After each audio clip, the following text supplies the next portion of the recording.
Bonjour à tous et bienvenue dans cette nouvelle vidéo de blog Dodo. Alors aujourd'hui, la vidéo a un titre un petit peu particulier. La CIA vous écoute. Alors pourquoi ce titre? La première raison, parce que d'abord, c'est probablement vrai. Ça se trouve, il nous écoute. Et puis la deuxième raison, c'est pour vous interpeller sur le fait que vous ne savez pas forcément qui écoute votre message marketing.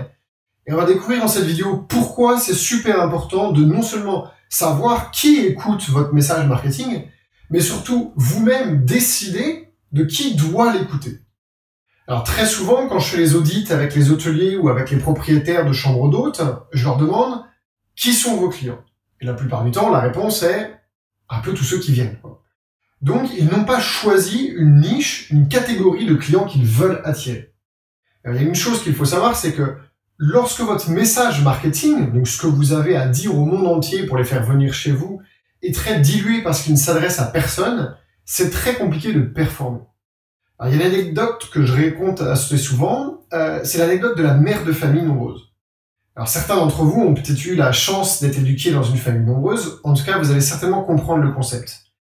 Imaginez une mère de famille qui est au rez-de-chaussée d'une maison, qui est en train de s'affairer en cuisine, elle a 4 enfants à l'étage et elle a besoin d'un coup de main pour mettre le couvert. Donc bien évidemment, elle va aller en bas de la cage d'escalier, elle va appeler « S'il vous plaît, venez m'aider pour mettre le couvert ». Sauf que personne ne descend.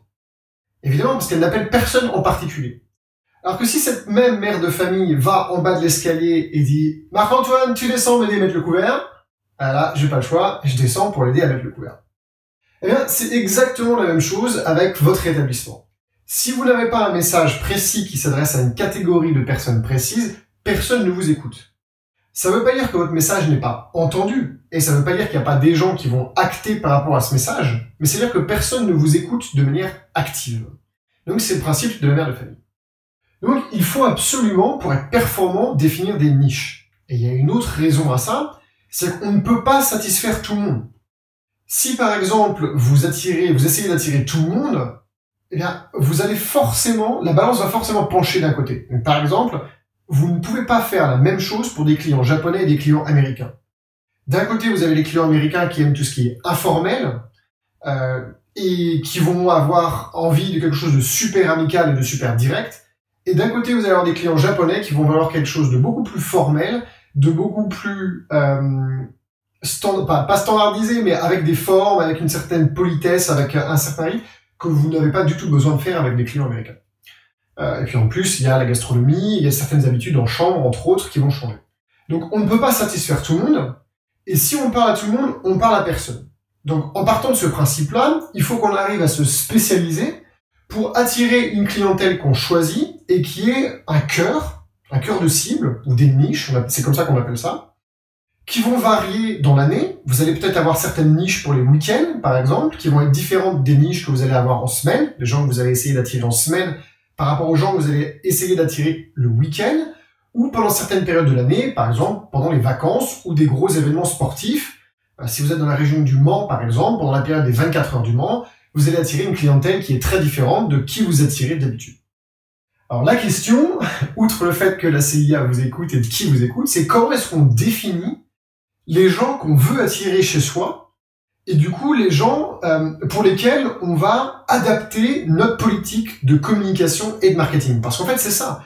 C'est-à-dire que sur votre site internet, sur vos réseaux sociaux, vous allez vous adresser tout d'abord à vos niches, vraiment pour vous spécialiser, et ensuite, eh bien, par ripple effect, comme disent les Américains, eh bien, vous allez forcément attirer d'autres clients, peut-être en partie ceux que vous attirez aujourd'hui. Donc il y a 3 cercles qui vont se croiser pour que vous puissiez choisir votre niche. Le premier cercle, et il est super important, et souvent je me rends compte que les gens ne le prennent pas en considération, ou trop peu, c'est vous. C'est vos valeurs personnelles. Voilà, je vais mettre valeurs perso. Et c'est super important. On fait des métiers qui sont super compliqués. Sans déconner. On court comme des tarés, on travaille énormément. Personne n'a envie de recevoir dans son établissement des gens avec lesquels ils vont pas s'entendre. Donc vos valeurs personnelles sont primordiales. Vous n'avez pas du tout... Imaginez que vous êtes comme moi, assez détendu, friendly, facile d'accès. Si demain je réouvre un établissement, j'ai pas du tout envie d'avoir des gens guindés, coincés du cul et chiants chez moi. Donc, mes valeurs personnelles dans le processus de décision, à savoir qui je vais attirer chez moi, est super important. Plus je vais avoir des gens qui me correspondent, qui correspondent à mes valeurs personnelles, meilleures vont être mes chances que ces gens-là soient satisfaits de leur séjour chez moi. Donc ça, c'est super important. Il faut que vous fassiez une introspection, à savoir quelles sont vos valeurs personnelles. Alors voilà, moi, mon exemple, assez détendu, j'aime pas les choses qui sont trop formelles, j'aime l'hyper-confort, j'aime le calme, mais en même temps, j'adore tout ce qui est très actif et je suis très curieux. Bon, ok, super. Ça, c'est mes valeurs perso. Je vais les mettre quelque part. Ensuite, vous avez un établissement. Il existe physiquement, votre établissement. Donc, vous avez ici, forcément, il va falloir que je change de feu, celui-là, il commence à être un peu usé. Vous allez avoir les valeurs de l'établissement. On va mettre les valeurs E. Je gagne du temps. Les valeurs de votre établissement, c'est tout ce qui va être lié à la région dans laquelle vous êtes, donc la localisation dans laquelle vous êtes, et puis l'établissement lui-même, forcément. Imaginez que vous avez un établissement au pied des pistes de ski, par exemple, dans les Pyrénées, un truc hyper luxueux et hyper au calme, eh bien les valeurs, ça va être le luxe, puisque l'établissement lui-même est luxueux, et le calme. Et c'est important à prendre en considération parce que si vous attirez dans un établissement qui est luxueux et très calme, une famille avec des enfants, qui risque de casser justement ce calme, alors que vos clients d'habitude l'apprécient, eh bien, et ça va être un petit peu plus dur de satisfaire tout le monde à ce moment-là. Et puis, vous avez la troisième catégorie qui va se croiser du coup ici, c'est votre proposition. Ou vos propositions d'ailleurs. Parce que par rapport à vos valeurs personnelles et aux valeurs de votre établissement, vous avez forcément des propositions qui sont liées à ce positionnement. Donc typiquement, si on reprend l'exemple d'un hôtel qui serait dans les Pyrénées au pied des pistes de ski, eh bien ça va être l'accessibilité au domaine skiable, ça va être le luxe de l'hôtel, ça va être certainement une proposition tarifaire assez élevée, si vous êtes un hôtel de luxe au pied des pistes dans les Pyrénées, et donc ça va certainement être une proposition qui va être faite pour des gens qui sont dans les catégories CSP+, voire plus+. Vos niches, il faut qu'elles se recoupent ici. Voilà. Là, vos niches, elles sont ici. Et il va y en avoir plusieurs, bien évidemment. Donc, quand vous allez commencer à réfléchir à qui vous voulez attirer dans votre établissement, et les niches auprès desquelles vous allez vouloir communiquer, il faut qu'elles tombent au croisement de ces trois cercles. Il faut que ce soit des gens qui correspondent à vos valeurs perso, parce que vous n'avez pas envie d'accueillir des gens qui ne vous correspondent pas, ou en tout cas, le moins possible. Que ça corresponde aux valeurs de l'établissement, bien évidemment, pour qu'ils ne se sentent pas, pour qu'ils soient pas à côté de la plaque, quoi. Si vous avez un hôtel au calme à la montagne et qu'il y a des gens qui, à cause de votre message qui est mal fait, viennent en famille avec des petits enfants, ça va vous briser le calme de l'hôtel. Tous les autres clients qui sont venus pour le calme, c'est fini, quoi. Et puis, bien évidemment, la proposition, parce que s'il est évident que vous êtes un hôtel de luxe avec des tarifs assez élevés, avec une proposition hyper personnalisée et des services hyper personnalisés, vous n'allez pas du tout attirer la même clientèle que les gens qui vont chercher, par exemple, un établissement standardisé. Donc voilà les trois choses qui vous permettent de choisir qui doit vous écouter, en plus de la CIA, et qui va vous permettre ensuite de choisir vos mots-clés pour votre communication, pour votre référencement naturel, entre autres, pour votre communication sur votre site internet, sur les réseaux sociaux. Tout ça est super important. Et alors, hop, je prends mon petit truc pour effacer. Donc ça, j'espère que c'est très clair. Et puis, je vais vous montrer autre chose qui est assez important. Une fois que vous avez compris, en fait, comment fonctionne la sélection des niches, donc vous allez en sélectionner plusieurs, bien évidemment, en fonction de la saisonnalité. Par exemple, un hôtel au pied des pistes dans les Pyrénées, la saisonnalité va être complètement différente entre l'été et l'hiver. Vous n'allez pas attirer les mêmes clients, il faut le savoir. Mais il y a une autre règle qui est super importante et qui va vous aider, du coup, à évaluer les niches dont vous avez besoin. Et je vais vous le mettre là. C'est que tous vos clients ou toutes vos cibles, ils sont dans une situation qu'on appelle actuelle. Ça, c'est avant de venir chez vous. Je vais mettre ça là. Hop.